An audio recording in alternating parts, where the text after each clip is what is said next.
بسم اللہ الرحمن الرحیم۔ صحیح بخاری حدیث نمبر 1914۔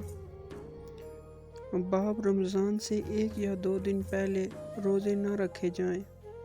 ہم سے مسلم بن ابراہیم نے بیان کیا، انہوں نے کہا ہم سے ہشام نے بیان کیا، ان سے یحییٰ بن ابی کثیر نے، ان سے ابو سلمہ نے، اور ان سے ابو ہریرہ رضی اللہ تعالیٰ عنہ نے کہ نبی کریم صلی اللہ علیہ وآلہ وسلم نے فرمایا، تم میں سے کوئی شخص رمضان سے پہلے شعبان کی آخری تاریخوں میں 1 یا 2 دن کے روزے نہ رکھے، البتہ اگر کسی کو ان میں روزے رکھنے کی عادت ہو تو وہ اس دن بھی روزے رکھ لے۔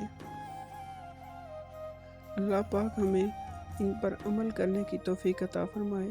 تو دوستو، ہم یہ جو آپ کے ساتھ حدیث مبارکہ شیئر کرتے ہیں، پلیز ان کو آگے شیئر کریں تاکہ لوگوں تک بھی پہنچ سکے۔